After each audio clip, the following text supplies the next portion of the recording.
मुद्दतें बीत गई दूसरों के नुक्स निकालते निकालते, इतना ही गौर अगर खुद पे फरमाया होता तो आज फरिश्ते बन गए होते। तो दोस्तों, अपने पर गौर फरमाते हुए, अपनी चीज़ों को, अपनी कमियों को दूर करते हुए चलिए एक नए सफ़र की तरफ चलते हैं, जहाँ पर हमारे कॉन्सेप्ट्स और क्लियर होते हैं और हम अपने सिलेक्शन को और ज़्यादा अधिक सुनिश्चित कर देते हैं। तो देखिए, एक एग्जाम्पल मैं आपके सामने लिखती हूँ और उसमें आपको बताना है कि कौन सा पार्ट ऑफ स्पीच है। जैसे अगर मैंने यहाँ पर लिखा the boy is so loud, एक एग्जाम्पल मैंने ये लिखा है आपके सामने, और दूसरा एग्जाम्पल मैंने लिखा है द बॉय स्पीक्स लाउडली। ठीक है, इस तरह के दो एग्जाम्पल्स मेरे पास हैं, the boy is so loud and the boy speaks loudly. अब यहाँ पर पॉइंट आउट करना है आपको क्या, तो आपको पॉइंट आउट करना है कि यहाँ पर ये लाउड क्या है और यहाँ पर ये लाउडली क्या है। इसका पार्ट ऑफ स्पीच मुझे बताना है। तो उसे बताने के लिए हमें क्या करना होगा, हमें वही करना होगा जो हम अभी तक प्रीवियस क्लासेस से लेकर आज तक करते आ रहे हैं, that is don't jump to the answer. हमें क्या करना है, इन सेंटेंसेस का ऑपरेशन करना है। Very soon we are going to become an MBBS doctor. Why? Because we keep on doing the operation of the sentences. तो यही चीज हमें इस सेंटेंस में भी करनी है कि हमें देखना है कि हमारा यहाँ पर नाउन क्या है, हमारा यहाँ पर सब्जेक्ट क्या है। तो सब्जेक्ट हो जाएगा आपका बॉय। यहाँ पर सब्जेक्ट क्या है, यहाँ पर सब्जेक्ट भी बॉय है। तो जब दोनों जगह सब्जेक्ट है तो इसका लाउड से क्या संबंध है। अब यहाँ पर ये जो बॉय है ये क्या है, ये लाउड है।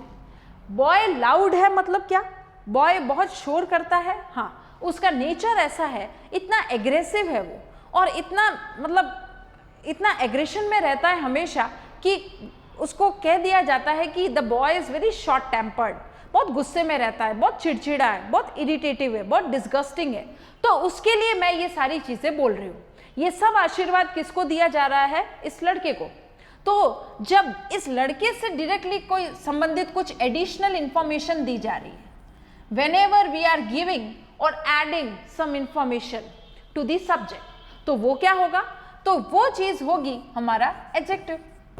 क्योंकि हम पहले ही बात कर चुके हैं कि एडजेक्टिव वे वर्ड्स होते हैं which is adding up some information to the subject और टू द ऑब्जेक्ट। तो यहां पर ये एडजेक्टिव ठेका ले रखा है, इन्होंने कॉन्ट्रैक्ट ले रखा है किसका, नाउन का, कि नाउन से रिलेटेड कोई भी अगर बात हुई तो उसकी एक्स्ट्रा पंचायत कौन करेगा, एडजेक्टिव करेंगे। They will add up some more information to the subject and to the object. ये बात हम ऑलरेडी सीख चुके हैं।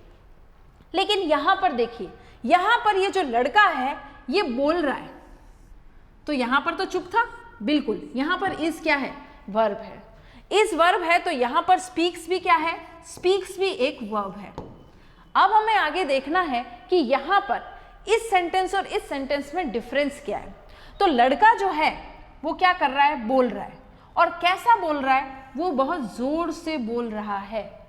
यहां पर वो बोल नहीं रहा था, the boy is so loud. यहां पर ये वर्ब से रिलेटेड लाउड नहीं है, किससे रिलेटेड है, इस लड़के से रिलेटेड ये लाउड जो है वो एडजेक्टिव यूज किया गया है।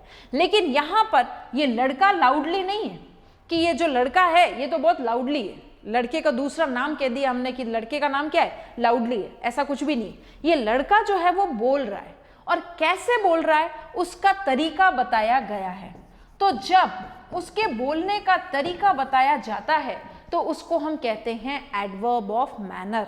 यानी कि ये सब्जेक्ट से रिलेटेड ना होकर यहां पर लाउडली क्या हुआ, ये लाउडली वर्ब से रिलेशन हुआ। ठीक है, पहले हमने देखा था कि एडजेक्टिव किसकी पंचायत करते हैं, किससे रिलेटेड होते हैं। तो हमेशा हमेशा ये जो पंचायत करेंगे ये सब्जेक्ट की करेंगे या फिर ऑब्जेक्ट की करेंगे।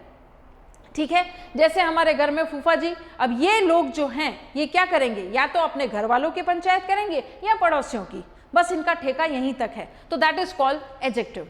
But when we talk about adverb, they give some information, they add some information, adverb, adding information to the verb।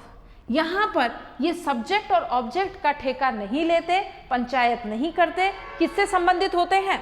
Verb से संबंधित। अब इन दोनों सेंटेंसेस में आपको डिफरेंस नजर आ रहा होगा कि यहां पर जो वर्ब है वो वर्ब जो है उससे रिलेटेड एडिशनल इंफॉर्मेशन नहीं बताई गई है, लड़के से संबंधित एडिशनल इंफॉर्मेशन बताई गई है, लेकिन यहां पर इसके बोलने से संबंधित एडिशनल इंफॉर्मेशन दी गई है कि ये जो बोल रहा है कैसे बोल रहा है, बहुत तेज बोल रहा है। तो जब इस तरह की कहानी बताई जा रही है तो ये वर्ब से संबंधित ये वर्ड हुआ, और जब वर्ब से संबंधित कोई वर्ड जो है वो एडिशनल इंफॉर्मेशन दे रहा होता है उसको हम कहते हैं एडवर्ब।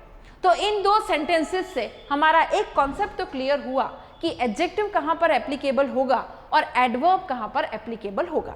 ये बात हमें समझ में आ गई। अब हम नेक्स्ट देखते हैं कि एडवर्ब और किस किस की एडिशनल इंफॉर्मेशन देते हैं।